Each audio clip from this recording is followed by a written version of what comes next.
상장사 실적 개선이라 경기 바닥 찍었다. 게다가 물음표를 달았습니다. 제가. 이 말이 일단 사실일까요? 지표로 보면 사실입니다. 자, 이거 한번 보세요. 전분기 대비입니다.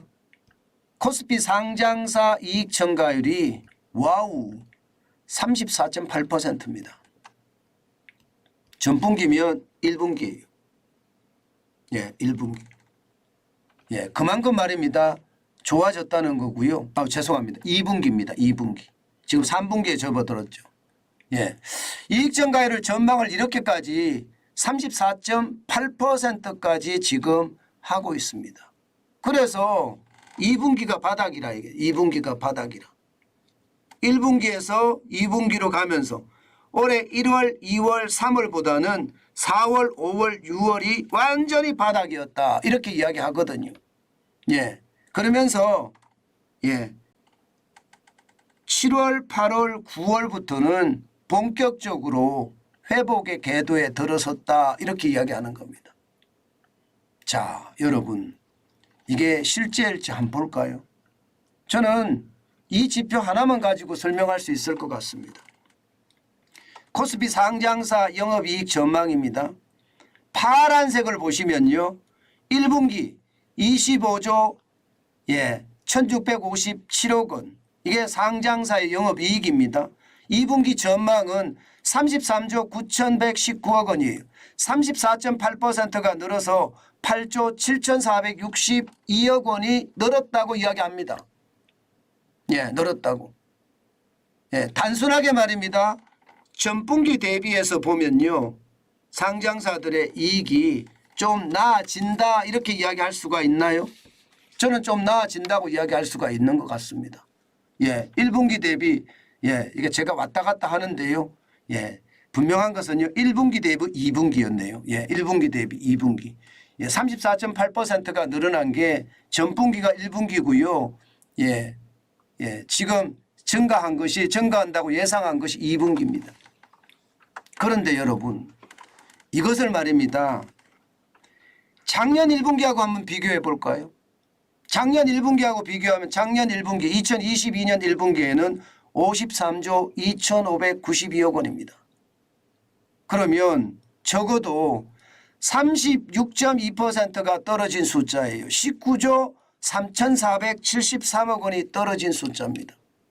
1분기에 비해서 2분기가 늘어났다. 이 말은 틀린 말이 아니다. 지금 짐작도 그렇게 할 수 있다 이야기를 하지만요.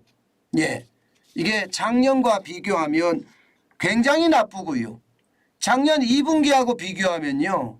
작년 2분기 올해 2분기를 비교하면 적어도 말입니다. 44%가 떨어졌다 이렇게 이야기합니다. 44%가 떨어졌다.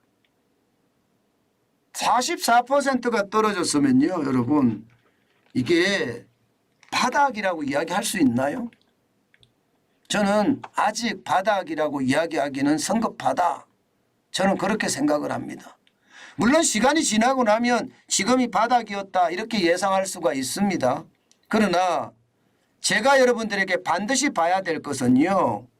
이게 한두 기업이 이게 영업이익을 쭉 끌어올려서 전체가 끌어올라가는 듯한 모습을 보이는 것은 바닥이 아니라는 뜻이에요. 지금 실물경제 소상공인 자영업자 현실이 어떻습니까? 장사 안 됩니다. 벌어서 원금 못 갚습니다. 이자 갚기도 허덕허덕합니다. 그게 현실입니다. 그런데 지금 바닥을 찍고 지금 올라간다고 이야기하니 어떻게 생각하면 난감하다 이렇게 이야기하시는 분들도 있는 겁니다. 실제로 한번 보실래요? 지금 보시면요. 전체적으로 바닥을 찍었다 이야기하기가 참 쉽지 않아요. 지금 딱 보면 말입니다. LG에너지솔루션 258.5%가 늘어났습니다. 2차 전지예요. 2차 전지. 기아차, 삼성바이오로직스, 현대차 차량 좋다는 건 알고 있었습니다. 삼성 SDI 8%, 네이버 7.4%, LG화학 1.5%예요. 반면에 말입니다. 지금 적자로 전환하는 곳도 있습니다. SK하이닉스야 뭐 적자로 전환하는 건 당연했고요. 포스코홀딩스는 적어도 말입니다. 마이너스 44.5%가 줄어들었고요. 삼성전자는 98.3%가 줄어들고 있습니다. 이게 2분기에 좋아져서 3분기에 개선될까요? 이게 쉽지 않다는 거예요. 이게 지금 시장을 보고 있으면요. 아마 여러분들도 느끼실 거예요. 2차 전지 관련돼서는요. 돈이 몰리고 있어요. 그죠? 2차 전지.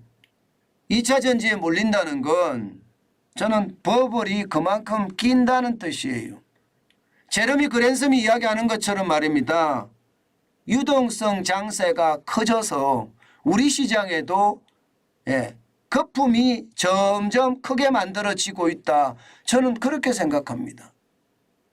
세계 시장의 어떤 경기의 흐름이 크게 아직까지는 변화가 없습니다. 그런 상태를 감안한다면요. 지금 우리 시장도 거품이 끼기 시작한 것은 아닌가. 또 유동성 어떤 장세가 시작되는 것은 아닌가. 저는 그런 걱정이 굉장히 많이 듭니다. 분명히 경기가 나아질 조짐은 있습니다. 2분기보다가 3분기가 나아질 것 같고요. 3분기보다가 4분기가 좀 나아질 것 같아요. 그런데 이 나아지는 수준이 말입니다.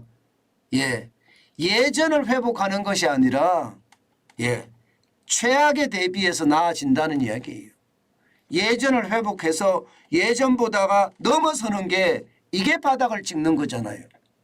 그런데 예전을 회복하기는 아직 쉽지 않아 보이고요. 지금은요.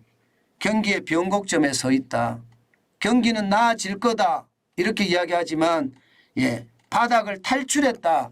이렇게 이야기하기에는 아직 시장의 위험 요소가 너무나 많습니다. 저는 그렇기 때문에 2분기를 바닥이라고 저도 계속해서 이야기를 해왔습니다. 그러나 그 바닥이라는 것을 앞으로 상황에 따라서 더 달라질 수도 있다는 이야기를 제가 여러분에게 드리고 있는 겁니다. 그만큼 말입니다. 바닥에 대한 논쟁은 굉장히 큰데요. 우리가 반드시 알아야 될 것은요. 시장이 그만큼 말입니다. 지금 혼란스럽다 이렇게 얘기하면 될 것 같아요. 혼란이라는 게 결국 말입니다. 시장 전체적으로 큰 불안감을 가져올 수 있거든요. 거기에 대비하는 자세도 저는 굉장히 필요하지 않나 그런 생각을 진짜 많이 해봅니다. 진짜 많이 해봅니다. 단순하게 말입니다. 시장을 보는 것이 아니라 시장에 대해서 좀 지독하게 봐보는 것, 참 그 어느 때보다 지금 시장에서는 필요한 것은 아닐까. 그런 생각도 진짜 많이 해보거든요. 여러분, 시장의 변화는요. 늘 움직이는 게 사실이에요. 늘 움직이기 때문에 많은 사람들이 그 당시 말을 하는 분석을 하는 그 당시를 일반적으로 예측을 하거든요. 그런데 이게 그 사이에 또 정책이 변하면 굉장히 많이 변할 수도 있잖아요. 그죠? 그것도 반드시 여러분 감안을 해서 보셨으면 좋겠다. 그 이야기 다시 한번 올리겠습니다.